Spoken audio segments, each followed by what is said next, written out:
Cutuca seu irmão e fala para ele: meu irmão, começa a ler.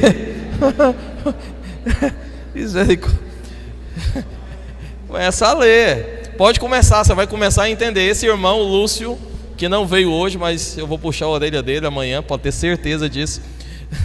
Ele começou a ler, e depois que domingo ele ouviu a mensagem, aí ficou mais claro na célula mesmo. Ele falou: pastor, agora eu entendi, eu vi lá que tem explicação mesmo. Falei: tá vendo?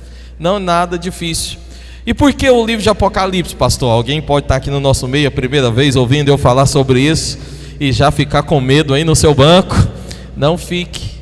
Por que o livro de Apocalipse? Para quem já ficou com medo, coloca lá Apocalipse capítulo 1, versículo 1.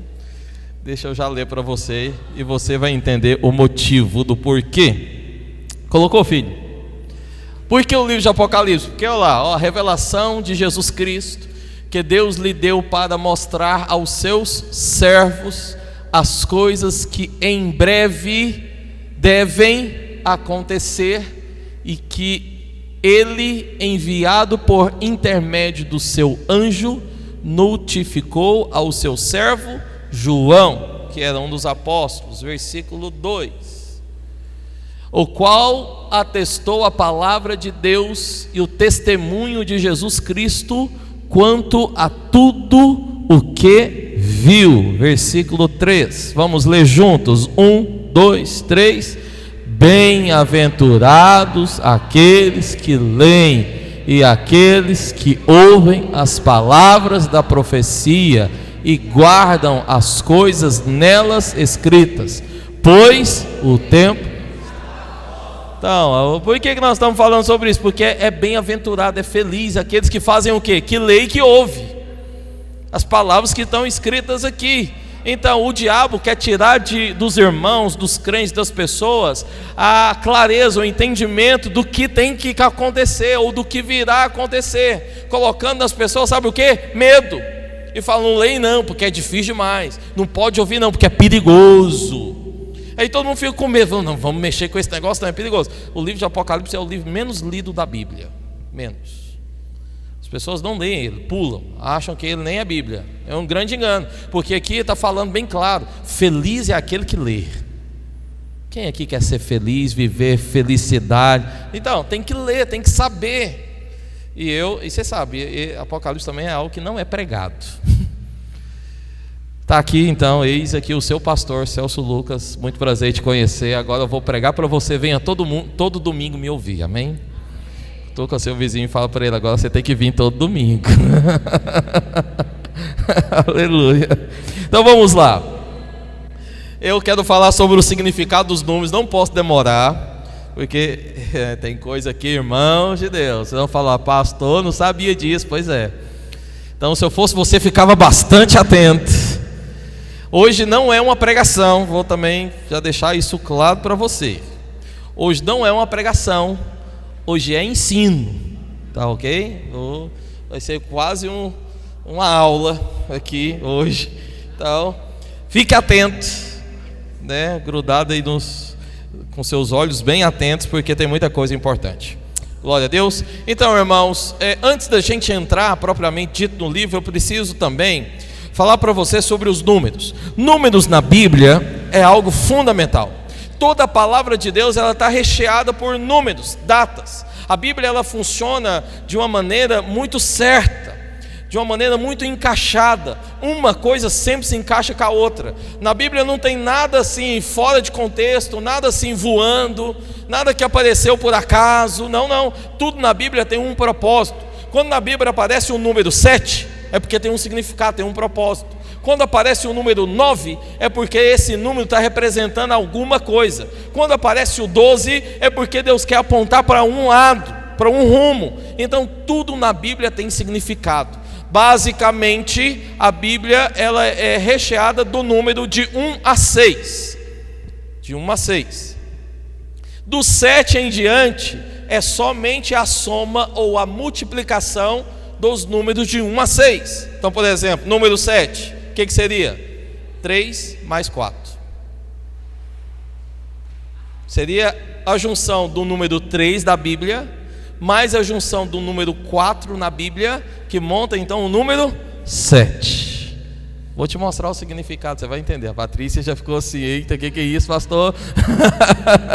Calma, só da introdução. Número 12. Número 12 na Bíblia seria o quê? 4 vezes... achei que vocês iam acertar, ué.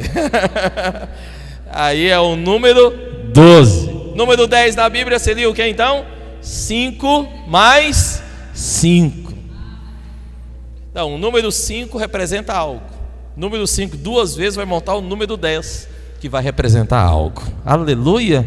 Tá vendo? Tudo se encaixa. Então, eu estou te dando só uma introdução para você ficar bem atento no que eu vou te falar, porque são coisas fundamentais para a gente, até mesmo quando lê a Bíblia, você vai estar mais até esclarecido sobre essas coisas, amém? Então vamos lá. Primeira coisa que nós vemos é o número 1. O número 1 aparece em algumas menções da palavra de Deus, mas o número 1 na Bíblia, ele fala de unidade, de harmonia. Fala para o seu irmão, fala o número 1, meu irmão, está falando de unidade, harmonia. O número 1 fala de quê mesmo, irmãos? Aí, muito bem, vocês são craques, hein? O número 1 é unidade e harmonia. Então, Deus, presta atenção nisso. Deus, ele sempre é a fundação. Tudo, você ouviu falar? Tudo começa em Deus, tudo. Eu sei que para muitos, né, que querem viver uma vida sem Deus, muitos acham que é o universo. Hoje mesmo nós estávamos na nossa reunião conversando sobre um sujeito, e vários sujeitos hoje pensam que não é um Deus, é um universo. Então dizem que você faz algo para o universo de bom, e lá na frente o universo vai te retribuir o que você fez de bom. Eu sei que muitos querem tirar, mas deixa eu te falar algo, filho. Até o universo está dentro de Deus. Deus, ele não só criou o universo, como tudo que existe, existe dentro dele. Ou seja, Deus é tudo. Agora você está entendendo quando eu falo que Deus é tudo, que tudo começa em Deus? Tudo está em Deus, Deus é tudo, Deus está em todos os lugares, Deus representa todas as coisas. Tudo que foi criado só foi criado por causa dele, existe dentro dele, amém ou não, meu irmão? Então, o número 1 é um número que representa quem? Deus. Número 1 é um número que representa a Deus. Tudo na Bíblia é sempre assim. Tudo que é o primeiro é de Deus. Tudo. Porque o número 1 é dele, representa a ele. Amém ou não, irmãos? Mostra a ele. Então todo o primeiro é de Deus. Onde nós vemos isso, pastor? Onde?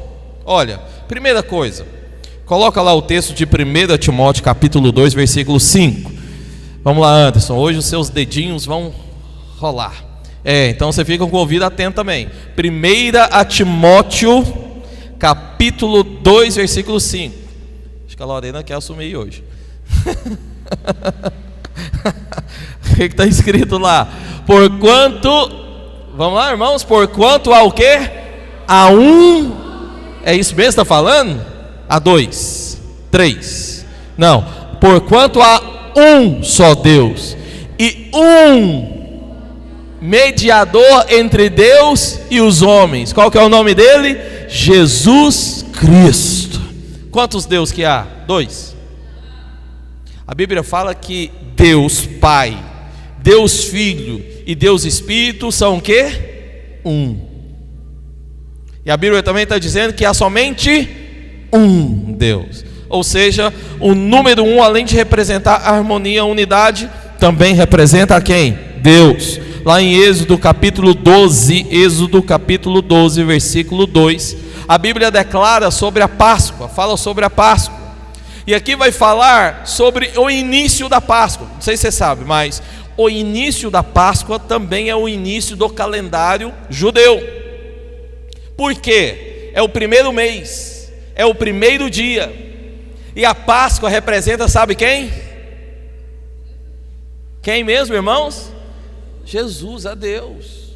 Por que a Páscoa é o início do calendário?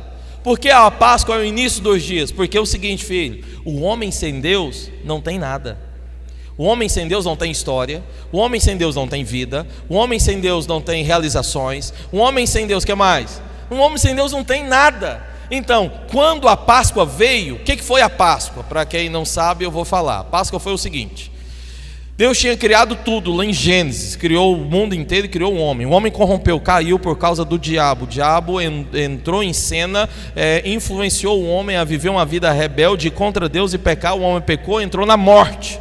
Morreu, perdeu a conexão com Deus, a vida com Deus, e foi destituído de ter a glória de Deus, a presença de Deus. Para isso Deus elaborou um plano para trazer o homem de volta. Começou lá com Noé, depois veio com Abraão, depois veio com Isaac, depois veio com Jacó, depois veio com José, até então chegar a ter tribos, onde cada filho de Jacó se tornou uma nação, nação de um povo muito numeroso. Só que esse povo muito numeroso foi escravizado pelo diabo, representado por Faraó. Aí Deus pega, vem e levanta Moisés, mas o homem estava desgarrado de Deus, longe de Deus, perdido de Deus, sem Deus, no pecado, vivendo no mundo escravizado pelo diabo. Deus então levanta Moisés. Moisés então vem e assume a posição de líder e vai lá guerrear diante de Faraó para libertar todo o povo. Mas aí Deus manda as pragas, e uma das pragas foi, sabe o quê? O anjo da morte. Na hora que Deus foi mandar um anjo da morte, Deus fala para Moisés dizer ao povo: pega um animal, pega um cordeiro sem defeito, que seja o primeiro, mata ele, assa, come, pega o sangue, passa na porta. Na hora que você passar o sangue na porta, perto da meia-noite, o anjo da morte virá. A casa que tiver o sangue, todos da casa serão livres da morte. Na casa que não tiver o sangue, o anjo da morte vai entrar e vai matar todos. Houve grande choro no Egito, porque um monte de pessoas morreram. Mas nas casas dos hebreus, dos judeus, o anjo da morte não entrou. Por que não? Porque o sangue estava na porta. Isso então foi instituído como, sabe o que? Páscoa. E muitos achavam que era o ovo de chocolate. A Páscoa começou aqui. O cordeiro era o cordeiro pascual, porque o cordeiro morreu, derramou o sangue, deu a vida pelas pessoas. O anjo da morte não entrou porque já havia alguém morrido no lugar de todos que estavam na casa. Isso é a Páscoa. E a Bíblia então relata que depois disso, o homem então agora foi trazido para quem? Para Deus. Agora sim começou a história do homem. Sabia que a história do homem começou nesse dia? Esse foi o primeiro dia do homem para com Deus. Mas isso só aconteceu porque o sangue foi derramado. Esse sangue está representando a quem, irmãos? Deus. Jesus, que também é Deus. Amém? Está claro isso? Então, aqui começou a história do homem. Primeiro dia do homem só aconteceu após a morte do cordeiro, representando quem? Deus. O que eu quero te mostrar? Que todo o primeiro é de Deus. Seu primeiro dia começa só no dia que Deus entra. Deus entrou, o primeiro entrou, aí agora começou a sua vida. Amém? Está claro isso, irmãos? Então o número 1 representa quem? Deus. Que mais? Todo primogênito também era de Deus. Está lá em Êxodo capítulo 22, 29, eu não vou ler. Mas todo primogênito, todo filho homem primeiro que nascesse tinha que ser consagrado a Deus, era de Deus, tinha que ser entregue a Deus. Que mais? Toda a primeira colheita de fruto era de Deus. O homem não podia comer, essa era a oferta, tinha que trazer para Deus, a primeira. Porque o número 1, primeiro, representa quem? Deus. O número 1 aponta para a unidade, mas também aponta para o Deus absoluto. Glória a Deus. Amém? Fala comigo. O número 1 aponta para a unidade e também para o Deus absoluto. Esse é o número 1. E o número 2 na Bíblia? O número 2 na Bíblia, irmãos, ele está apontando para Jesus. Olha para cá. O número 3 representa a Trindade. Por que representa a Trindade? Porque nós temos Deus Pai, Deus Filho e Deus Espírito. O número 3 está apontando para isso, para a triunidade divina. Mas o número 2 aponta para quem? Para Jesus. Por quê? Porque Jesus é a segunda pessoa da Trindade.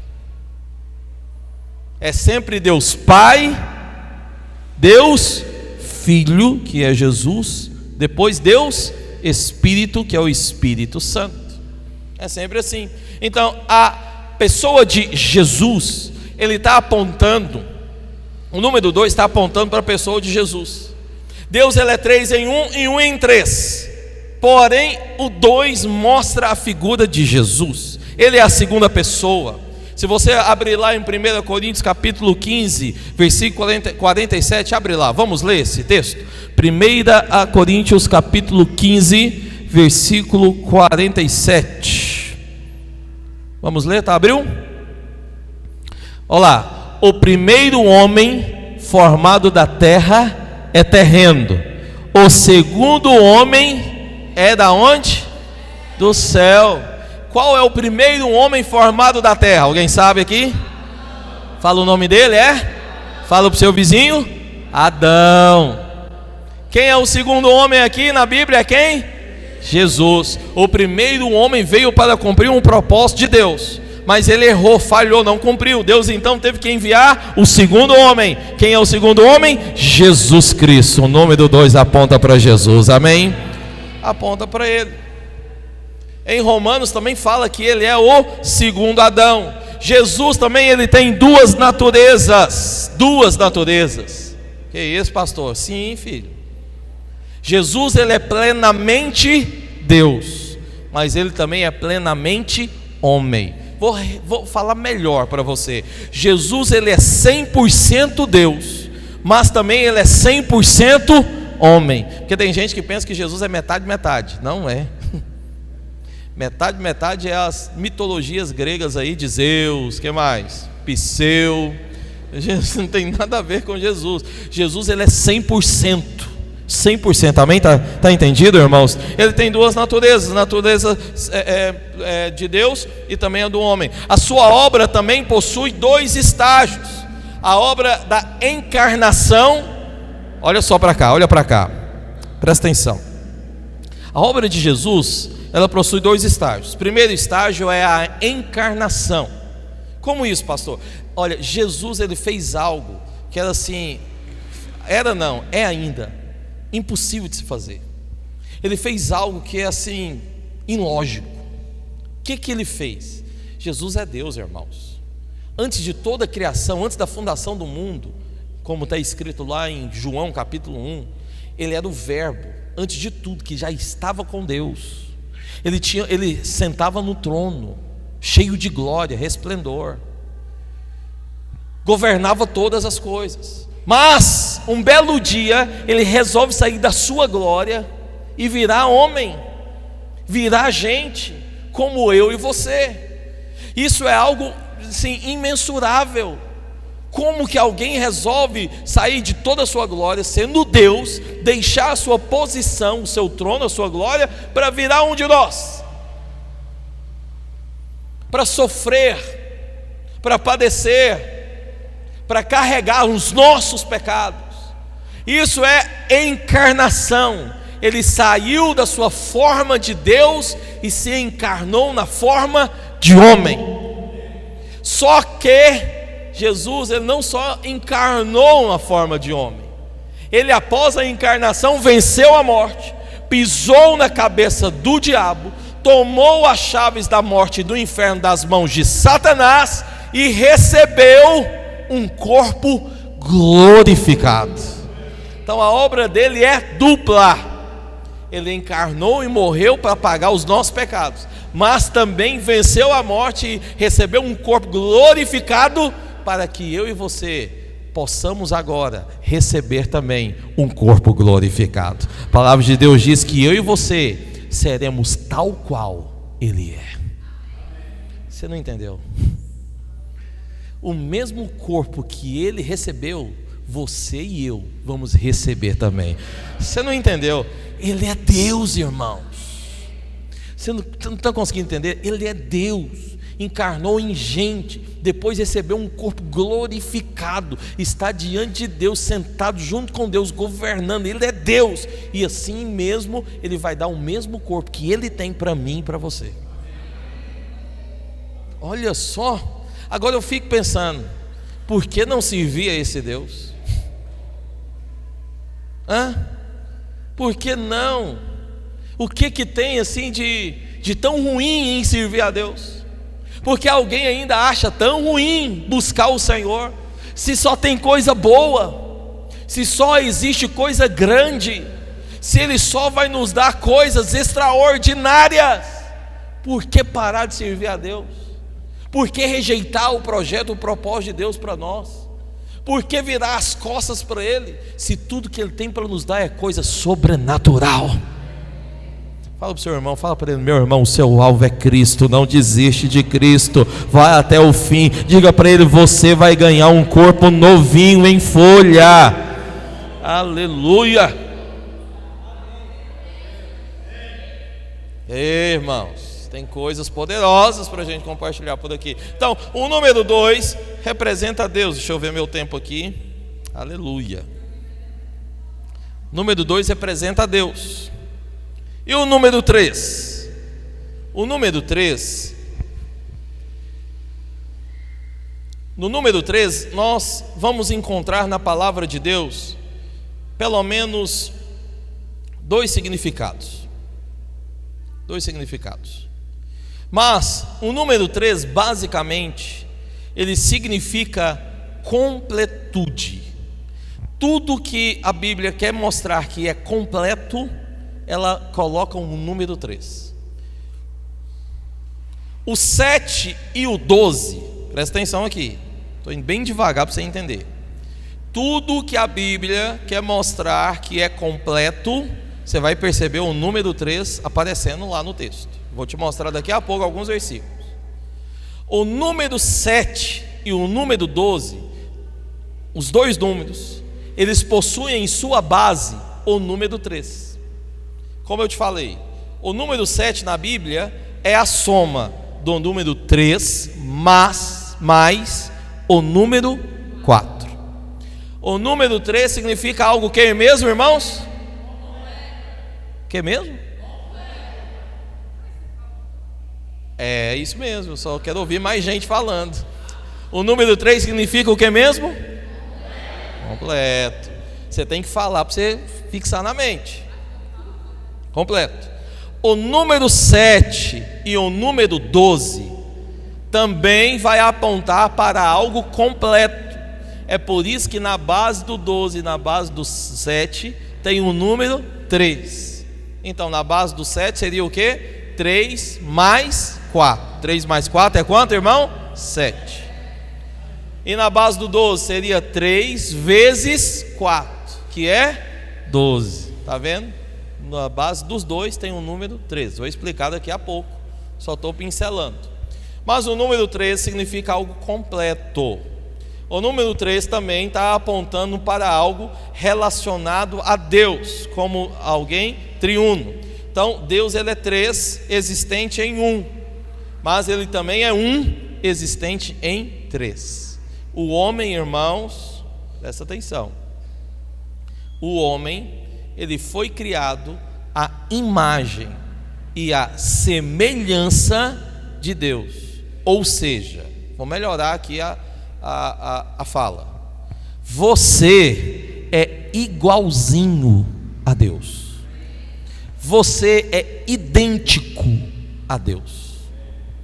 Todo homem foi criado assim. Todos, pastor, todos. Até aqueles que não servem a Deus também. Qual que é a diferença do homem que serve a Deus porque não serve? Alguém sabe? Com base na triunidade que eu estou te falando aqui agora. Vamos lá, vou mostrar aqui. O homem, ele é 3 partes. Fala comigo: corpo, alma e espírito. Mas fala comigo assim, ó: eu sou um espírito, possuo uma alma e habito em um corpo. Fala para quem está do seu lado.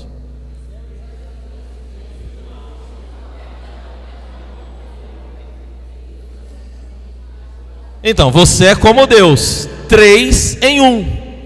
Deus é Deus Pai, Deus Filho e Espírito. Mas os 3 são um só. Você também é do mesmo jeito: Espírito, alma e corpo. Mas é um só. Está entendendo? Por que é isso, pastor? Nós somos a imagem e semelhança de Deus. Tudo que representa a Deus, irmão, você vai perceber, é 3. O 3 representa a Deus. Por quê? Deus é alguém completo. Você também é completo. Então, qual que é a diferença? Todos os homens são assim? Ok, sim. Qual que é a diferença? Homens que eu falo não é sexo, tá? É humanidade, ok? Qual que é a diferença então dos homens de Deus para aqueles que não são? A diferença está só em um ponto da sua triunidade. Sabe qual? Espírito. Os homens que são de Deus, o espírito dele está vivo. Por isso você tem que fazer o cursão. Cutuca seu vizinho e fala: vem fazer o cursão com um pastor ano que vem. Você tem que vir. Estou te falando, é algo fenomenal.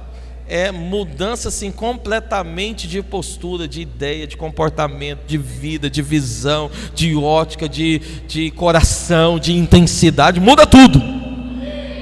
Tem que vir fazer o cursão comigo, com a minha esposa, para ouvir as coisas da palavra de Deus, as verdades. Irmãos, olha para cá. Nós somos um tipo de igreja, eu sou um tipo de pastor que eu amo a palavra de Deus. E eu não gosto só de pregar a palavra de Deus, eu gosto de ensinar. Eu gosto que você pega a palavra e lê e pega aquele negócio: meu Deus, é isso aqui mesmo. Eu gosto que você lê e sai daqui esclarecido, sabendo: nossa, não sabia que isso estava aqui. Aleluia. Eu quero que você saiba quem é Danal, pra você não fazer que nem alguns. Alguns riram porque conhecem a história, outros riram porque não entendeu. Mas eu vou te explicar para você que não entendeu. Tá gravando, né? Misericórdia. Mas não tô nem não. Vamos lá. Vou te explicar para você que não entendeu. Danal, tem um pregador por aí que estava numa conferência. Aí começaram a cantar aquela música no louvor, a última música do louvor antes da palavra. Sabe qual era? É aquela: ó, por que duvidar sobre as ondas do mar? Aí o coro é bem assim, ó: solta o cabo da nau, toma os remos nas mãos. Aí o pastor subiu depois da música e falou: eu fiquei inspirado nessa canção. Eu ia falar sobre o rei Davi, mas resolvi falar sobre Danal. Não sei onde está na Bíblia não, mas eu vou falar para você: Danal é homem perseverante. Danal é homem de fibra cabra macho. E falava para ele: solta Danal, solta. Mas Danal não soltava. Tá vendo? Não explicou para ele que Danal é um objeto, não é um homem. Só não explicava para ele isso, que Danal está na Bíblia, mas é um objeto, não é um homem, não é um servo de Deus. Tá vendo? Aí não tem compreensão, não tem clareza de algumas coisas da palavra de Deus. Meu alvo aqui é que você saiba o que é Danal. Meu alvo aqui é que você saiba o que é os números na Bíblia. Porque na Bíblia não tem nada escondido, na Bíblia já foi tudo revelado para você. Amém? Glória a Deus. Tem que saber, foi revelado, foi mostrado, está claro. Você tem que saber. Então, onde eu estava? Então, irmãos, estava falando de corpo, alma e espírito. Corpo, alma e espírito, triunidade. Deus é triuno. Você também é. Tudo que é 3 representa a Deus. A música. Música você acha que representa quem, irmãos? A música foi criada por Deus, representa a Deus. Por que representa a Deus? A música é triuna também. Todo mundo que estuda música. Alguém já estudou música aqui? Deixa eu ver. Já estudou, Thaís? Estudou música? Eu já ia até te convidar para participar do louvor. Alguém já estudou música aqui? Deixa eu ver. Música, é? Quem estudou? Deixa eu ver, levanta. Estudou, Jane? Sabia não, aleluia. Vou convidar alguns então aqui para, né? Então, quem estudou música sabe que para se fazer uma música só tem jeito de ter música. A música só funciona se ela tiver composta por ritmo, melodia e harmonia. Faltou um, não tem música. Eu mostro isso para você nas aulas que eu vou ministrar do CTL e depois do seminário bíblico, onde eu vou falar só sobre louvor e adoração. Se você quer aprender, vai ter que vir participar. Para alguns o CTL vai começar ano que vem, aleluia. Vocês vêm que vocês vão ver, vai ser aulas assim, ó, de arrepiar. Aí volta para cá. A música também representa a Deus, porque é triuna. Assim como nós, homens, representamos a Deus, porque somos triuno. Então o número 3 aponta para Deus. A diferença do homem de Deus para o homem sem Deus é só o espírito. O homem que tem Deus, o espírito dele está vivo. O homem que está sem Deus, o espírito dele está morto. Não tem conexão, não tem contato. Você vai perceber, todo homem sem Deus, ele sempre fala: ora por mim, ora por mim. Não, ora lá os 6. É o tal do 6 horas. 6 horas por mim, 6 horas por mim. Porque ele não consegue ele mesmo ter conexão, contato. Por que não? O espírito não está vivo. Por isso que ele precisa de aceitar Jesus. Na hora que ele aceita Jesus, há uma mudança, uma transformação dentro da vida dele, dentro do ser dele, de maneira automática, rápida, no estralar de dedos. O espírito dele estava morto, recebe uma vida abundante, aquela coisa forte. Se parece que nasceu de novo, mas parece não, é real, nasceu mesmo. Essa é a diferença. Mas todo homem ele é triune, amém? Glória a Deus. Se você quer saber mais, vou voltar aqui, olha para mim. Se você quer saber mais sobre salvação, sobre andar no Espírito, se você também quer tirar algumas dúvidas sobre coisas que nós pregamos aqui, sabe o que é que eu te indico? Vem para a célula. Está entendendo? Pode vir. Na última célula que eu fiz do Jardim Paulistano, eu até desisti de fazer nas outras, porque eu fui perguntar para eles: irmãos, e aí, sobre Apocalipse, como é que tá? Fui sair de lá quase meia-noite. Eu até falei, não vou perguntar isso nas outras. Deixa eu te falar uma coisa, vem para a célula, vem sentar, ouvir a palavra de Deus conosco, amém ou não? Quem está participando da célula aqui, tem sido uma bênção, sim ou não? Então tem que vir, glória a Deus. O número 3 então está representando isso, né? O espírito, alma e corpo. Também você vai perceber que a família representa a Deus. Por quê? Uma família só pode ser família se tiver pai, mãe e filho. Enquanto tá só o esposo e a esposa, ainda não é uma família. Mas quando o filho nasce, acaba então de se formar família. É por isso também que nós falamos que nós somos a família de Deus, amém? Nós fazemos parte, representa a Deus. O 3 também, como eu disse para você, o 3 representa duas coisas. Primeira coisa, representa a completude, amém ou não? Fala comigo, o 3 representa completude, mas também representa ressurreição. Porque no terceiro dia, Jesus ressuscitou. No terceiro dia, Jonas saiu da barriga do peixe. 13 está representando ressurreição. Esse é o sinal. Jesus também falou que esse sinal de Jonas era o sinal da sua ressurreição. Jonas ficou 3 dias. E Jesus também disse: o filho do homem vai ficar 3 dias, mas no terceiro dia ele vai ressuscitar. Amém? Glória a Deus. Que mais? O outro sinal. Por 3 vezes Pedro negou a Jesus. Você é batizado no Pai, no Filho e no Espírito. O batismo simboliza o quê? Morte, mas também ressurreição. Está entendendo? E você é batizado em nome do Pai, do Filho e do Espírito, né? Na primeira epístola de João, coloca lá, 1 João capítulo 5 versículo 8.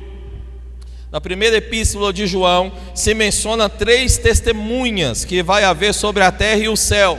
Essas 3 testemunhas representam a palavra, representam o Espírito e representam o sangue. Cada uma está apontando para quem? Para a triunidade divina. a palavra aponta para Deus, o Espírito aponta para o Espírito Santo, e o sangue aponta para quem? Para Jesus, que derramou o seu sangue para nos salvar. Glória a Deus, está vendo? Tudo. Por que eu estou te mostrando isso, te mostrando contexto? Porque tudo na Bíblia se encaixa, não tem nenhum ponto sem nó, tudo tem uma perfeição, é conexão perfeita. Amém? Está claro? Os irmãos estão conseguindo compreender a conexão que tem na palavra de Deus? Glória a Deus. Então vou continuar, ok? Qualquer dúvida, venha na célula que eu vou tirar todas as dúvidas. Essa célula dessa semana eu estou até vendo, viu, Messias? Vai ser uma bênção. Se eu fosse você, não faltava célula também. Vamos lá, número 4. Então vamos lá, só recapitulando. Número 1 representa o que mesmo, irmãos? Irmão, só esses. O número 1 representa o que do lado esquerdo?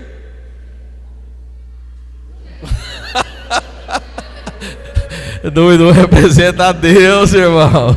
O número 1 representa a Deus. Tudo que é primeiro é de Deus. Ok? O número 2, do lado esquerdo, representa quem? Por quê? Ele é o segundo da Trindade. O que mais? Ele tem duas obras: encarnação, ressurreição, encarnação e glorificação. É isso? Amém? E o número 3 representa o quê?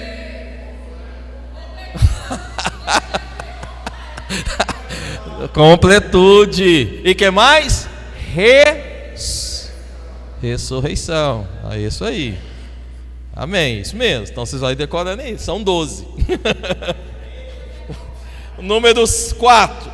O número 4 aponta para a criação. Número 4 aponta para a criação. Olha só, para você ver. São 4 elementos. Alguém sabe quais são os 4 elementos? 4 elementos: água, fogo, terra e ar. São 4 elementos. São também 4 estações do ano. Alguém sabe quais são?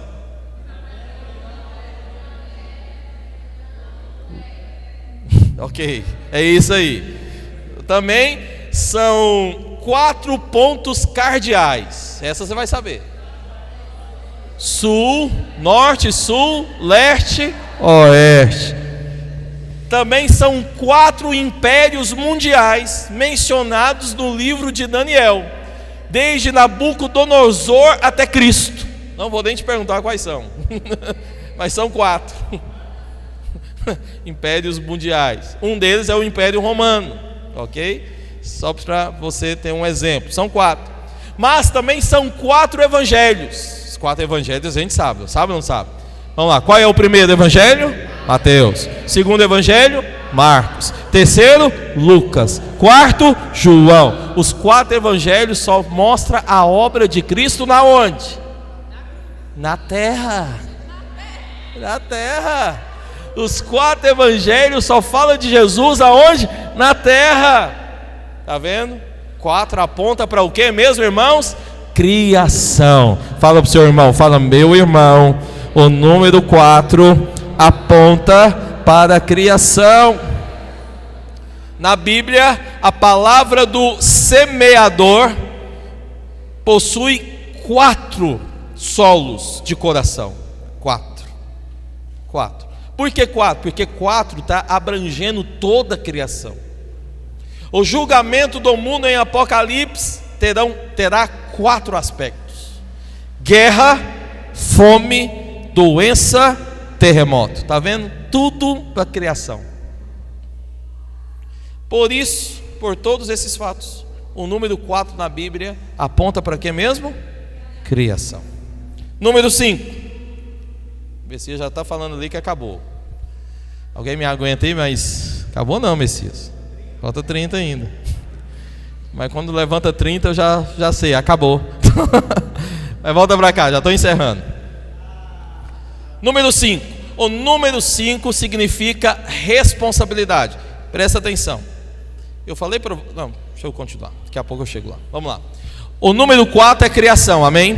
Número 5 é responsabilidade. Responsabilidade diante do Senhor. Na parábola das virgens, tinha quantas virgens, irmãos? 10.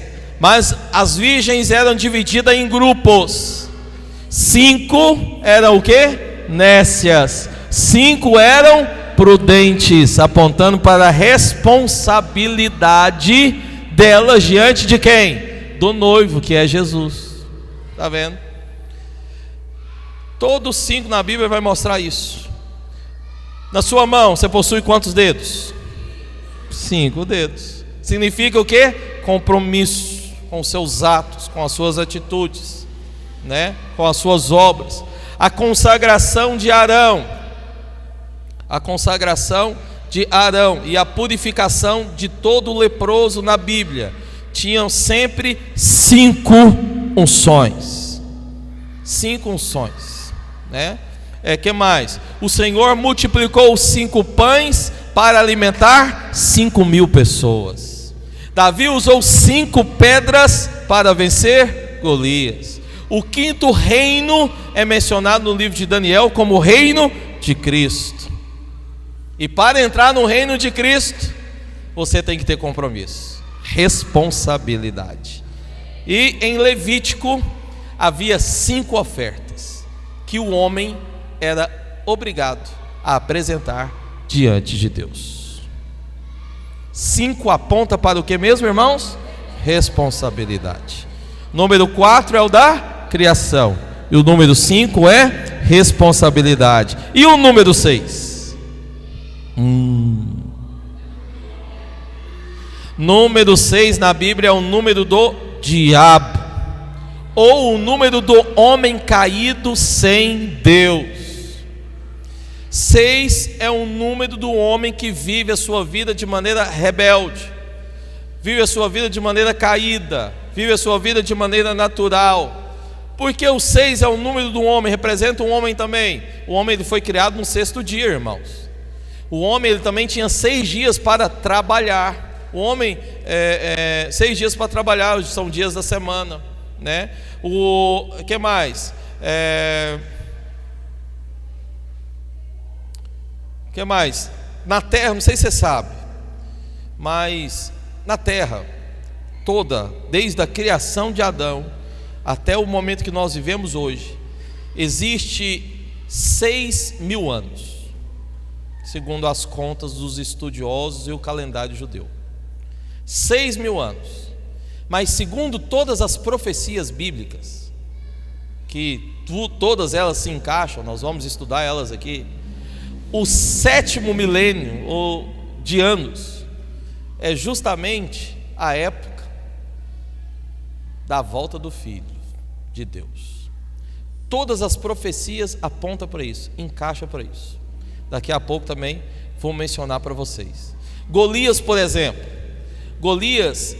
tudo em Golias era 6. Se você vai ler lá, você vai perceber que Golias tinha 6 dedos nos pés, 6 dedos nas mãos, 6 côvados de altura. Sabe por quê?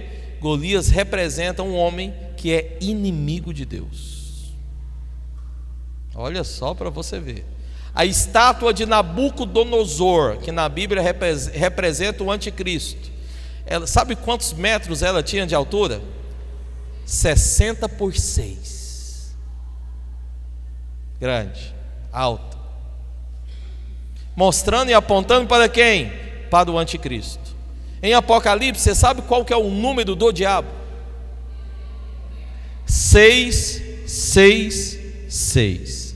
Por que isso? É nesse ponto que eu quero parar com você aqui. Olha para cá. Fundamental. Número da besta, o número do diabo em Apocalipse é o número 666.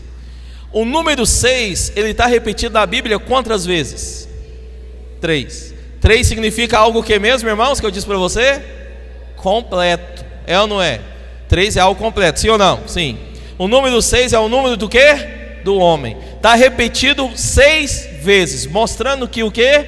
É uma ação completa do homem. Completamente homem, sem nada de Deus. Então, o que é o número do diabo? O número do diabo é uma ação humana, só homem, completamente humana. Nós hoje vivemos nos últimos dias. Todos os sinais estão apontando isso.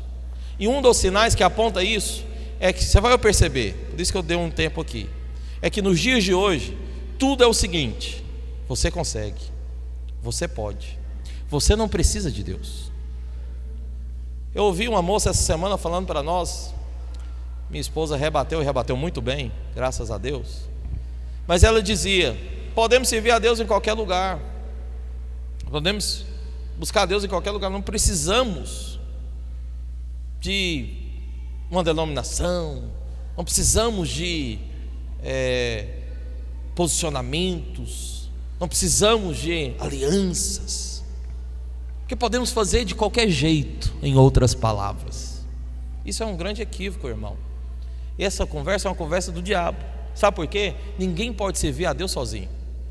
Isso é uma mentalidade do diabo lançando na sua mente qual o pensamento? Você vai perceber agora. O pensamento é o seguinte: você consegue só. Teve um coach um dia que falou, né? Não sei se eu vou me lembrar bem a frase, vou tentar me esforçar, mas falou o seguinte: ai Deus, queria tanto lembrar essa frase, porque era uma frase tão bonita, mas tirava Deus da jogada. Lembrei: peça a Deus só o impossível, porque o possível você consegue fazer. Está vendo? É uma frase tão bonita, mas é uma frase que sabe o que desperta em você? Eu, sei, não preciso de Deus. Sabe por que desperta isso em você? Porque é o seguinte: primeira coisa, ninguém quer passar por situações impossíveis. E situações impossíveis da sua vida são coisas raras. O que seria uma situação impossível? É uma situação de uma doença trágica, incurável, que ninguém consegue curar. É ou não é? Isso é impossível, sim ou não? Você quer passar por isso? Ninguém. Então, se você for orar para Deus só no dia que você tiver uma situação impossível, eu te pergunto hoje: que dia que você vai orar? Se você for pedir para Deus ou esperar por Deus só no dia de uma situação impossível, eu te pergunto: que dia que você vai esperar por Deus? Que dia que você vai buscar Ele? Está vendo? Pois eu mudo isso hoje da sua mente. Não busca a Deus só pelas impossíveis, busca a Deus por todas, as possíveis e as impossíveis. Você não pode fazer nada, Deus pode fazer tudo. Essa é a realidade. Mas a conversa, a história, o que o mundo quer levar o homem a ser é alguém independente de Deus. Sabe o que o mundo quer levar você a ser? O próprio Deus. Você a ser o seu próprio Deus. Eu não preciso de Deus, eu consigo tudo sozinho. Com essas conversas subliminares, que vêm de uma maneira até bonita, mas que produzem em você um pensamento que vai contra Deus, que te leva a sair fora de Deus. Vivemos, irmãos, a era onde o homem quer ser Deus. Vivemos a geração onde o homem acha que não precisa de Deus, que pode servir a Deus de qualquer jeito, que pode fazer de qualquer maneira. E eu sempre rebato com a Bíblia quando alguém quer falar que serve a Deus de qualquer jeito, porque se você pudesse servir a Deus de qualquer jeito, Jonas teria cumprido o propósito em outra cidade. Por que ele não cumpriu? Porque você não pode servir a Deus de qualquer jeito e nem em qualquer lugar. Você só pode servir a Deus no centro da vontade de Deus, dependendo do poder de Deus, debaixo da unção que vem de Deus. Amém ou não, meu irmão? Não dá para servir a Deus de qualquer jeito, desiste disso. Essa é uma história mundana, natural, querendo levar você a viver essa vida que traz o anticristo. Sabe o que é o anticristo? Porque o mundo do anticristo é 666, porque vai ser uma figura que não tem ação de Deus nenhuma, só humana. Eu te provo algo que só tem ação humana hoje, e está diante dos nossos olhos. Sabe qual é o nome disso? Ou não sabe ainda? Não sabe, né? Chama-se inteligência artificial. Só tem o dedo do homem. Homem. Está vendo aí? Pois eu vou te falar uma coisa: o quanto mais rápido você entender que tudo na sua vida depende de Deus, melhor é para você. O quanto mais rápido você entender que tudo da sua vida é só a Deus, é só buscar a Deus, tudo da sua vida é só colocar os olhos em Deus, melhor será para você. Amém ou não, meu irmão? Fala para o seu vizinho, fala: meu irmão, seja alguém que só busque a Deus, mais nada, só a Deus, só confia em Deus. Só em Deus, irmãos. Tudo que você precisa é de Deus. Esse é o fato, essa é a realidade. Eu não sei se eu consegui passar isso para você. Oh Deus, me dá graça. Dá graça de conseguir passar isso. Mas essa é a realidade, ok? Então o ápice do anticristo vai ser no humanismo.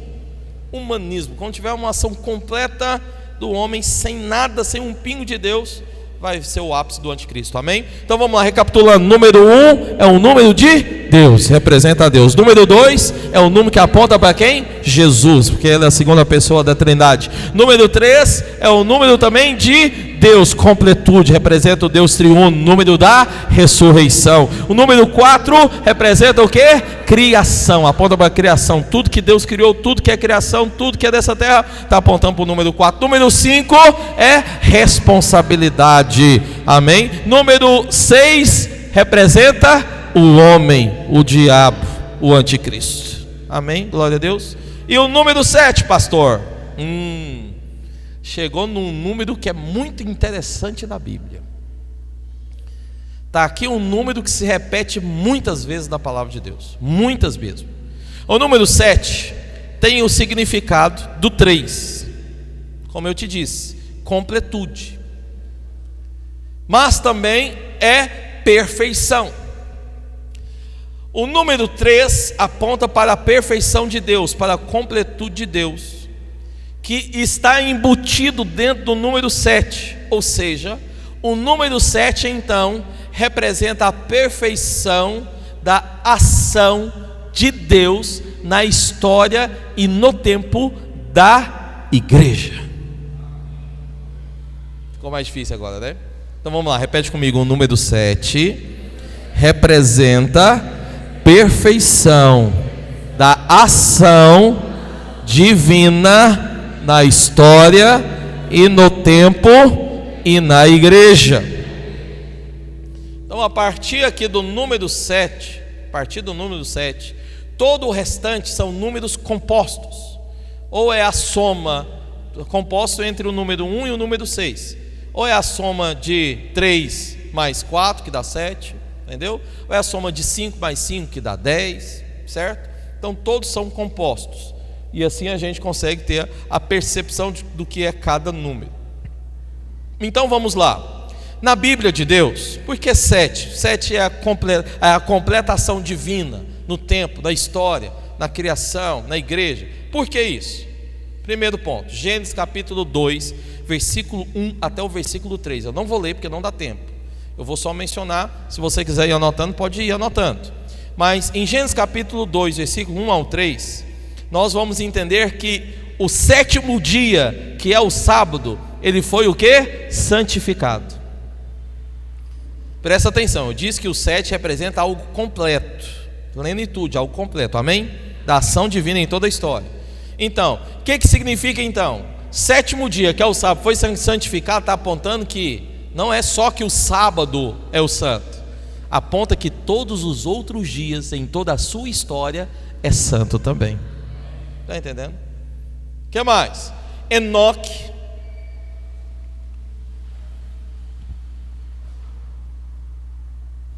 Enoque é o 7º homem depois de Adão.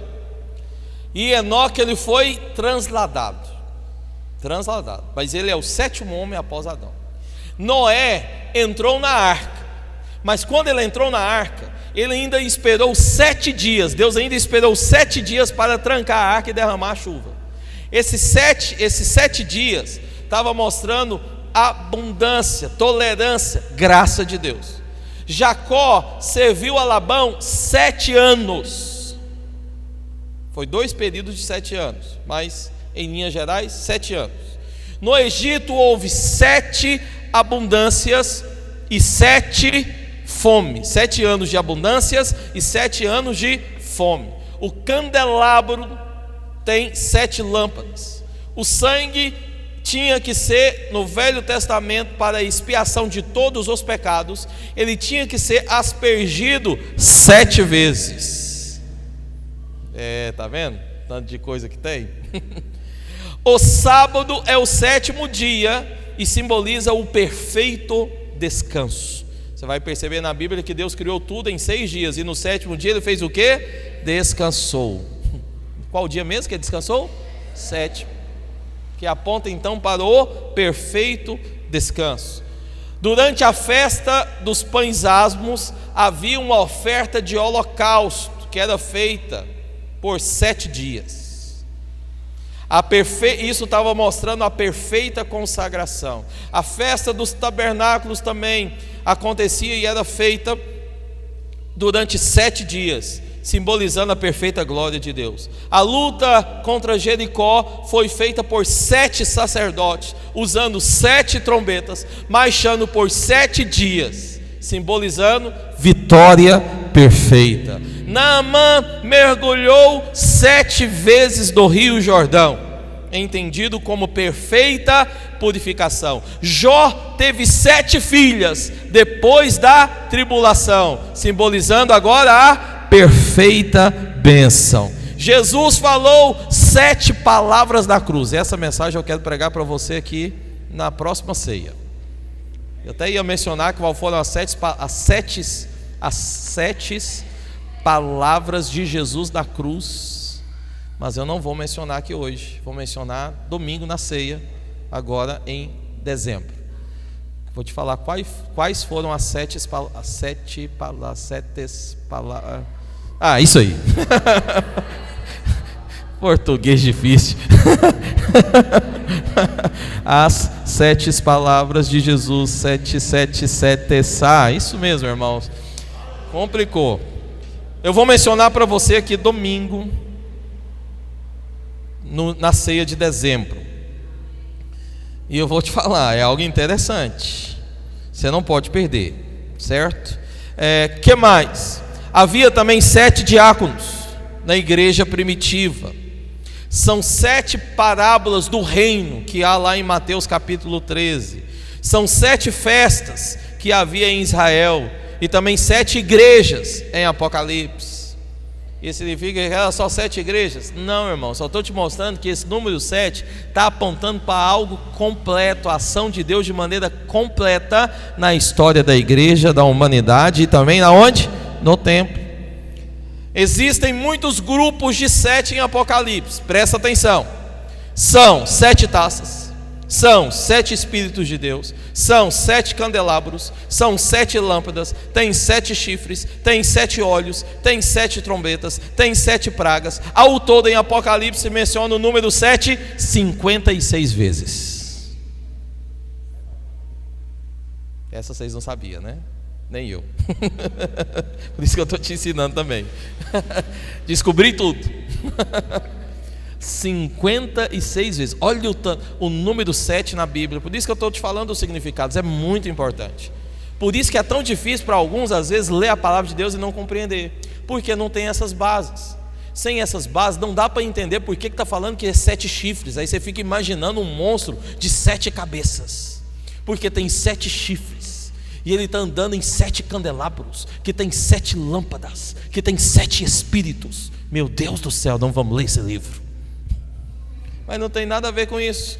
Só está querendo mostrar uma ação que é completa para toda a história. Amém? Glória a Deus. O que mais? Número 9, número 8. Número 8, ele simboliza o número da ressurreição, número do novo começo. Então, presta atenção aqui, porque agora esse ensino é um ensino fundamental. Talvez você também não sabia. O domingo para nós não é mais o primeiro dia, sabia? O domingo para nós é o 8º dia. Porque o domingo para nós representa o novo começo, a ressurreição, uma nova história. Jesus, ele ressuscitou, no domingo. Domingo é o domingo de uma nova história. Quando ele ressuscitou, era um novo começo, é uma nova história de toda a humanidade. Antes de morrer, a humanidade estava caminhando para um rumo, para a perdição, para afundar como o Titanic. Mas após a sua morte, a humanidade toda foi salva. Mas o que garantiu a perfeita obra não foi só a morte de Jesus, foi também a sua ressurreição. A ressurreição de Jesus mostrou a validade da obra. Valeu, está completo, foi aceita. Então a ressurreição não é mais o primeiro dia, a ressurreição agora é o 8º dia, que simboliza o que, irmãos? Novo começo. Sabia que quando você aceitou Jesus, você recebeu também uma nova vida, um novo começo? Sabia que quando eles saíram da arca, foi também no 8º? Receberam, sabe o que? Novo começo, nova história. Todo 8, você vai perceber, toda hora que aparece o 8 na Bíblia, está mostrando para mim e para você, é uma nova história, é um novo começo, é uma nova vida. Amém? Glória a Deus. Então o número 8 é novo começo, nova história, ressurreição. Número 9, não aparece em Apocalipse, aparece em algumas partes da Bíblia, é um número que é menos mencionado, mas aparece. O número 9 ele tem 2 significados. Ele pode significar ingratidão. Por exemplo, em Lucas lá capítulo 17, fala de 9 leprosos que não voltaram para agradecer. Esses aí eram os ingratos. Então, em um certo aspecto, o número 9 está apontando para a ingratidão. Mas também o número 9 aponta para uma obra humana que não é completa, que é uma obra incompleta. É por isso que o número 9 é a combinação do 5 mais 4. 5 representa responsabilidade, 4 representa criação. É por isso também que você vai perceber que há 9 dons do Espírito, 9 frutos do Espírito, 9 frutos da carne, porque está apontando para algo que é uma obra humana, mas que não é completa, que precisa de uma completude, precisa se completar. Por isso que o 9 representa isso. O que mais? Número 10. O número 10 simboliza a perfeição, isto é, perfeição natural do mundo. Então na palavra de Deus o 10 ele é composto por 5 mais 5, ou então por 4 mais 6, uma das duas, né? Então 5 mais 5 é a responsabilidade. 5 mais 5, ou 5 repetido 2 vezes, mostra que essa responsabilidade ela é intensificada, dobrada, né? Então fica mais sério ainda. Você vai perceber também que nosso sistema é um sistema de números decimais. Os números decimais também apontam para a responsabilidade de todo homem. Por isso você vai perceber na Bíblia, eram 10 mandamentos, 10 virgens, 10 pragas no Egito. Os discípulos também, eles oraram por 10 dias, eram 10 servos que está lá no livro de Lucas. Então o 10 está apontando para isso, para a perfeição natural, para uma responsabilidade completa. E o número 12, que é o último número, 12, 11 não mostra na palavra, mas o 12 aparece. O número 12, que é o último número, é o número formado por 7. É o número que tem o mesmo significado do número 7. O número 7 significa perfeição da ação de Deus divina. Na onde? Na história, na igreja e na onde mais? Na humanidade. O número 12, ele também simboliza perfeição, mas é a perfeição da ação de Deus para a eternidade. Então toda vez que aparece na Bíblia 7 espíritos, não está apontando para algo que é eterno, está apontando para uma perfeição na ação do Espírito de Deus. Aonde? Dentro da igreja. A ação do Espírito de Deus dentro da igreja é perfeita. Aí vai aparecer a palavra 7 espíritos. Mas você vai perceber na Bíblia também que vai aparecer 7 taças, 7 selos. Nós vamos falar sobre esses aqui. Por que 7? 7 é a ação de Deus que está acontecendo aonde? Na terra. Só que o 7 ele não é para a eternidade. Por que não? Porque o 7 tem fim. A tribulação também você vai perceber que fala que ela é 7 anos. Na metade de 7 anos vai vir o que? A grande tribulação. Mas por que fala que é na metade dos 7 anos? Porque essa grande tribulação vai ter fim. Mas toda vez que mostra na Bíblia o número 12, aponta para algo completo, perfeito, mas para a eternidade. Por isso que fala que a Nova Jerusalém vai ter 12 portas. Não significa que são 12 portas, significa que é eterno, é para a eternidade. Amém? Está claro? Então os números apontam para algo. Então vamos lá, só recapitulando. Número 1 representa quem? Deus. Número 2, Jesus. Número 3, completude da triunidade, aponta para ressurreição também. Número 4, criação. Número 5, responsabilidade. Número 6, homem caído sem Deus, também para o diabo e o anticristo. Número 7, ação completa, perfeita de Deus na onde? Na história, na terra, na igreja, na humanidade. Número 8, aponta para uma nova vida, vida de ressurreição, novo começo. Número 9, ingratidão e a obra humana incompleta. Isso mesmo. Número 10, perfeição no mundo, responsabilidade 2 vezes. E o número 12, eternidade, aponta para a eternidade. Amém? Amém mesmo? Se coloque de pé. Irmãos, pode se colocar de pé. Acabou.